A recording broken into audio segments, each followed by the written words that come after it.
Di sesi terakhir program Aiman, saudara, saya langsung menuju ke Komisi Perlindungan Anak Indonesia KPAI, Mbak Retno Listiarti. Dari semua apa yang kita bicarakan pada hari ini, Mbak Retno, apa evaluasi Anda terkait dengan belajar di rumah?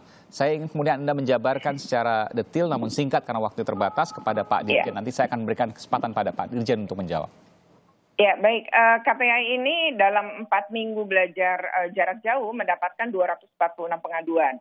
Dari 200 pengaduan siswa tentang PJJ, semuanya mengeluh tentu. Lalu kami melakukan survei untuk PJJ guru dan siswa. Guru diikuti 602 guru, sedangkan siswa diikuti 1.700 siswa.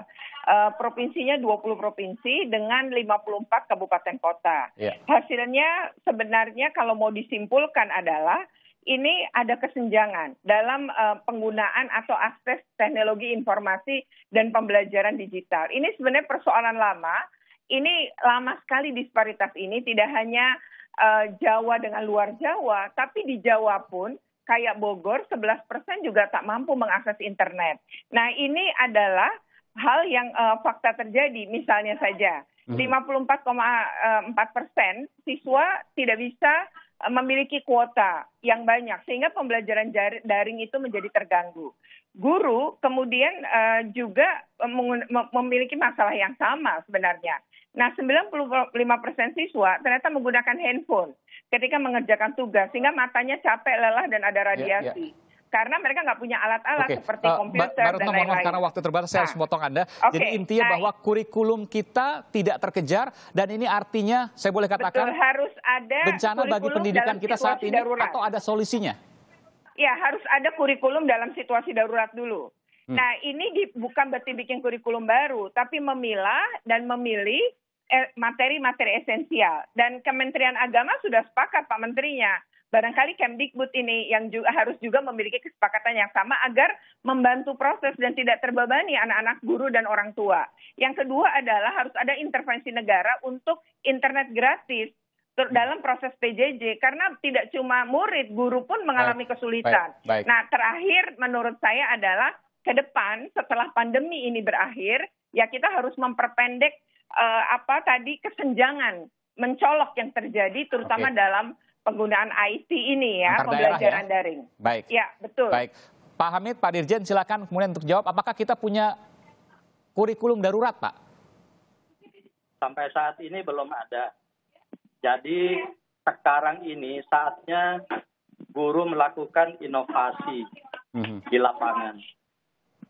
Kemdikbud sudah mengeluarkan kebijakan Merdeka Belajar. Oleh karena itu, kepada para guru, kami sarankan pilihlah materi-materi esensial yang ada dalam kurikulum untuk diberikan kepada siswa-siswanya tanpa harus menunggu kurikulum darurat yang seperti Mbak Retno tadi sampaikan. Anda menjamin tidak akan ketinggalan, Pak, ketika kemudian diambil prioritas dari pelajaran-pelajaran yang penting?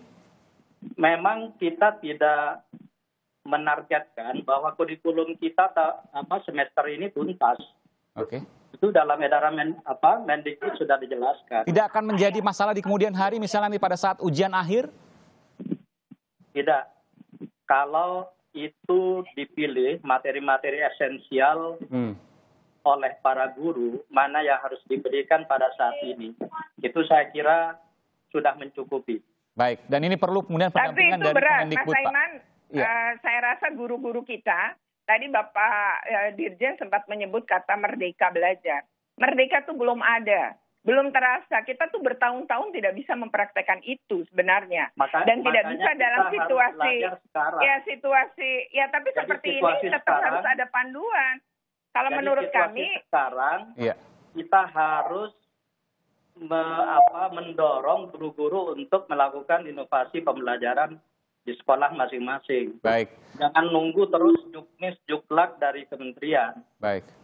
Tentu ini bukan hal yang persepsinya bisa berbeda-beda loh, Pak. Iya. Tentu ada berbagai macam permasalahan, Bu Retno, Pak Hamid. Tentu ada banyak sekali permasalahan terkait dengan pendidikan Indonesia dan tentu kita berharap bahwa ini menjadi momen untuk memperbaiki ke depan, termasuk juga tadi usulan dari Bu Retno ada kurikulum darurat karena kita tidak tahu dan kita tidak mengharapkan misalnya ada bencana alam atau wabah seperti saat ini tentu akan berpengaruh pada sisi pendidikan. Kami tidak berharap tentu Pak, tadi sampaikan bahwa ada konfirmasi bahwa tidak akan mengganggu di ujian akhir, di kelas-kelas akhir karena ada kurikulum yang tertinggal. Dan kemudian juga ada peran dari Kemendikbud yang bisa mendampingi untuk memberikan materi-materi yang menjadi prioritas bagi para guru. Terima kasih Pak Dirjen Pendidikan Anak Usia Dini dan Pendidikan Dasar serta Menengah, Pak Hamid Muhammad dari Kemendikbud, dan juga Mbak Retno Listiarti dari Komisi Perlindungan Anak Indonesia KPAI. Waktu terbatas, kami mohon maaf, dan ini adalah akhir dari program Aiman, saudara. Tentu ada banyak yang tidak biasa, ada banyak pula tempat yang baru. Namun pandemi corona dari sisi pendidikan juga berpotensi memunculkan kreativitas baru. Saya Aiman Wicaksono undur diri. Terima kasih. Sampai jumpa.